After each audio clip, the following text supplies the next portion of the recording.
শ্রীপুরে ব্রহ্মপুত্র এক্সপ্রেসের যাত্রাবিরতি ও টিকিট বিক্রির উদ্বোধন। গাজীপুর প্রতিনিধির পাঠানো তথ্যচিত্রে থাকছে বিস্তারিত।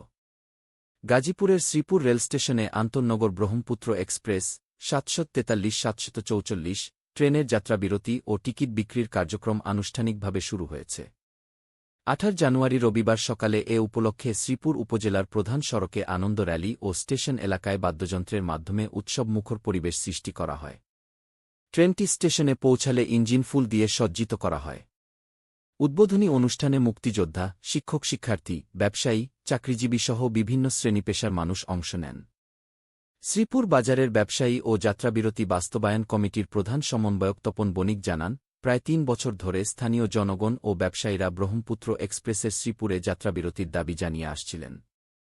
অবশেষে রেল বিভাগ এ দাবিতে সাড়া দিয়েছে। শ্রীপুর থেকে কমলাপুর রেলস্টেশন পর্যন্ত ভাড়া নির্ধারণ করা হয়েছে ৭০ টাকা। প্রথম দিনেই নির্ধারিত ১০টি সিটের পাশাপাশি ৬১টি স্ট্যান্ডিং টিকিটসহ মোট ৭১টি টিকিট বিক্রি হয়। স্থানীয়রা আশা করছেন, এই যাত্রাবিরতির ফলে সড়কপথে দীর্ঘ সময়ের ভোগান্তি কমবে এবং ট্রেন ব্যবহারকারীর সংখ্যা বৃদ্ধি পাবে। শ্রীপুর রেলস্টেশনের স্টেশন মাস্টার সাইদুর রহমান জানান, ঢাকার উদ্দেশ্যে ট্রেনটির প্রথম যাত্রা সকাল ১০টা ৪০ মিনিটে শুরু হয় এবং সন্ধ্যা ৬:৩০ থেকে রাত ৮টার মধ্যে ট্রেনটি শ্রীপুরে ফিরে আসে।